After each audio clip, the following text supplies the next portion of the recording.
అయ్యప్ప దీక్షలో ఉండేటువంటి స్వాములు ఎందుకని ఎప్పుడు చూసినా నల్లటి దుస్తులే ధరించాలి? ఎందుకు అంటే అయ్యప్ప దీక్ష తీసుకోవటం వల్ల శని దోషం నుండి విముక్తి కలుగుతుంది. అయ్యప్ప స్వామి తమ భక్తుల్ని ఇబ్బంది పెట్టొద్దని శనిని ఆజ్ఞాపిస్తాడు. శనిదేవుడు ఒక వ్యక్తి 7 సంవత్సరాలను ప్రభావితం చేస్తాడు. కానీ అయ్యప్ప మాల వేసుకున్న వాళ్ళు 7 సంవత్సరాల పాటు శని వారిని దరిచేరదని చెప్పి నమ్ముతూ ఉంటారు.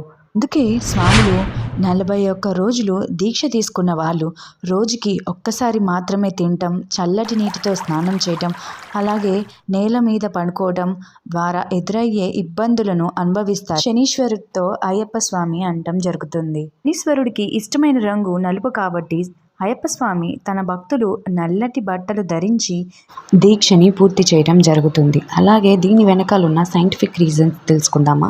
చన్నీటితోని స్నానం చేయటం వల్ల నాడీ వ్యవస్థ బాగా పనిచేస్తుంది. అలాగే వీరు ఒక్క పూట భోజనం చేయటం వల్ల వీళ్ళ యొక్క డైజెషన్ కూడా ఇంప్రూవ్ అవుతుంది. కటిక నేల మీద పడుకోవటం వల్ల బ్యాక్ బోన్కి మంచి జరుగుతుంది. అలాగే చెప్పు లేకుండా నడవటం వల్ల బ్లడ్ ఫ్లో మనలో ఇంప్రూవ్ అవుతుంది.